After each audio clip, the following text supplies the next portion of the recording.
Hello everybody, I'm Ann-Christine, coach of Team Siemens, and our team consists of our customer Asa, our project lead Sardosh, and as heart of the group, these 9 talented developers. Sorry, I just give it to you. Today we introduce our app view guide to you. Hello everyone, my name is Stefan and I'll be your first guide for our app view guide. Now, let's do a quick recap on what we're all about. Imagine yourselves, you're an engineer, you work at a factory, it's already after working hours, and you desperately want to go home to sleep. But then, suddenly, a machine breaks. Now, you can leave it be, but then, well, the whole neighborhood might explode, and we don't want that. It's obvious that we have to fix it, but we've never seen this machine before. So what do? We need outside help. We need to contact a remote expert who's far away from us. So the first obvious solution would be a phone call, but this does bring several complications. First of all, the remote expert cannot see the problem, and so he entirely relies on our explanation. And again, we're not familiar with this machine, so you know how this ends. His solution might have a little bit of a negative surprise for us. And moreover, he cannot verify what we're doing, so it's more than likely that we break everything in the process. A step in the right direction would be a video call. Now, this has the added benefit that the remote expert can see the problem at hand, so his solution is more or less correct. But he's still limited to words when it comes to explaining it to us, so we might feel a little bit overwhelmed. So what we propose is View Guide, an AR-based app for the iOS system. With the help of AR, the remote expert can guide us to the right points of interest so that his solution is even more on point. And with all the different features that we've programmed during this semester, the field engineer is never going to feel overwhelmed. But what's the point of me saying this? Let's see what our awesome engineers have to say about that. Hey Travis, man, what are you doing? I'm trying to. You having problems? Yeah, I'm trying to fix this thing, but I'm not sure how to do it. Yeah, it's kind of complicated. I always tell you, just with this view guide, you can solve this problem in like 2 minutes. Really? I don't believe it. Yeah? Show me? Shall I prove it to you? No yeah, problem. Sure. Show me. So, let's quickly call an expert, Daniel here.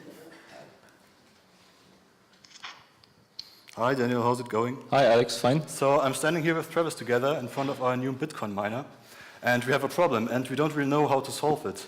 So maybe you can help us start with this? Yes, I know this machine very well.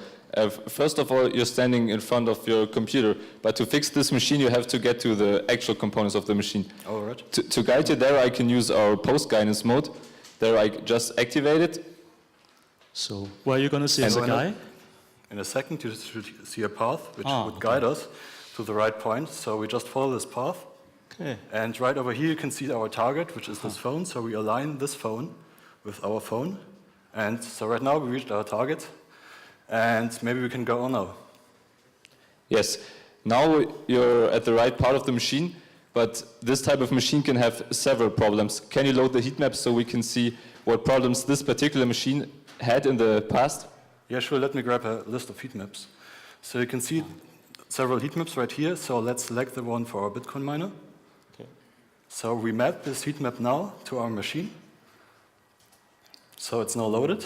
What are those red things? So those bubbles are actually user interactions. More specifically, this is a combination of every user interaction of every previous call. And by combining and processing those user interactions, we can color the different parts of the machine depending on how many user interactions there are of on those different parts. So right here in the middle, for example, you see a red big hotspot. So there were a lot of interactions, and maybe we should start here to try to solve this machine, to try to fix our problem. Okay. Yes, I agree with you. I think I already found the problem. To indicate you what to do, I can use our pen mode. There I can show you an arrow, and I can control the direction of the arrow with the ankle of the Apple Pencil. So now take the red wire and the blue wire and put them on the top. Those two wires at the same time? Yes. Come on, man, how am I supposed to do that? I only have one hand free. But wait, there's more. Now, in a lot of scenarios, the field engineer is going to need both of his hands to solve the task at hand. So he can't just leave his phone on the side, because then the expert won't see anything. And he can't hold it in an awkward position like this one, because, again, he's not going to see the annotations. So the solution that we went for was to strap a projector and a smartphone to the engineer, so that the annotations can be projected in front of him. So, how do we do it? Software-wise, it's rather simple. We start with an AirKit scene that we get from our shared air session. We then copy all of the annotations, which are stored as notes, and add them a special offset and scale to a new scene in SceneKit, which we then project to our projector. Now, I have someone very special first that I want to introduce. Welcome our super projector engineer.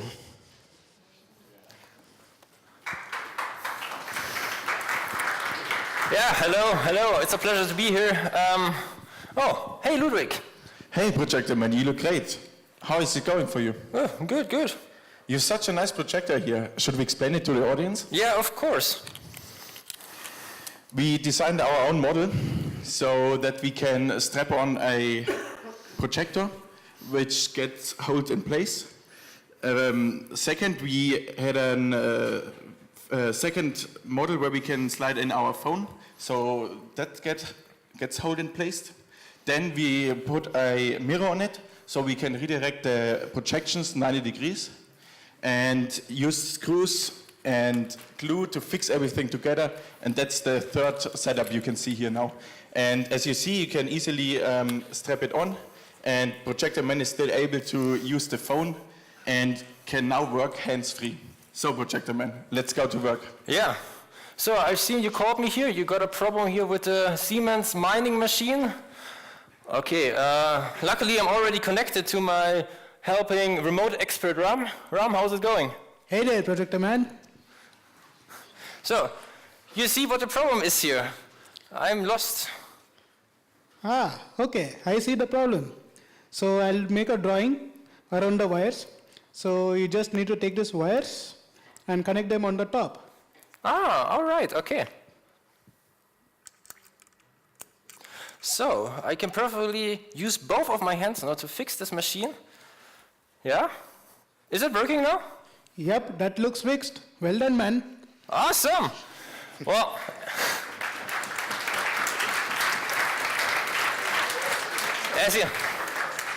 as you can see, Projector Man saved the day again, but I have to go off now. I'm off duty now.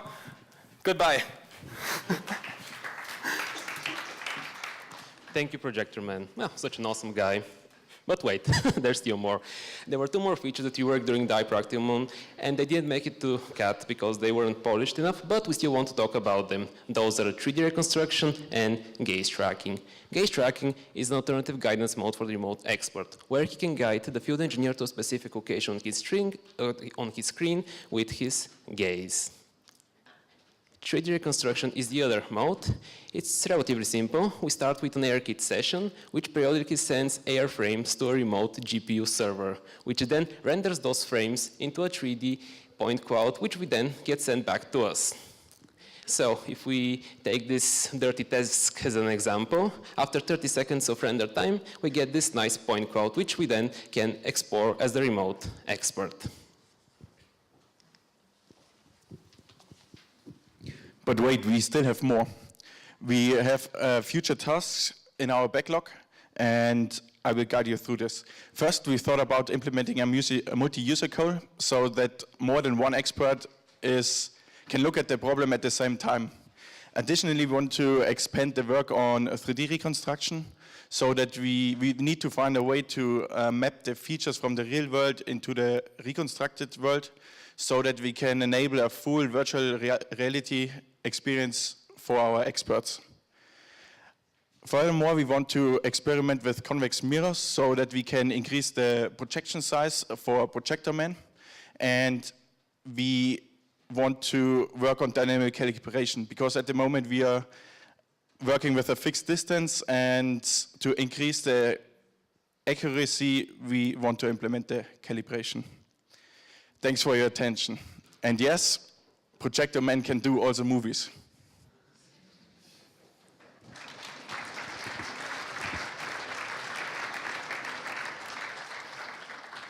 Thank you, guys. This has been great. It's very cool. I just threw feature request after feature request at you, and you just went and implemented each one, even the ones that I thought were actually going to be impossible. So I must say I have a great respect for your work. And I'd also like to say that we have some other Siemens colleagues who are watching the live stream and can't be here today, and I've been getting messages from people saying, great work, very cool. So keep it up. Thank you.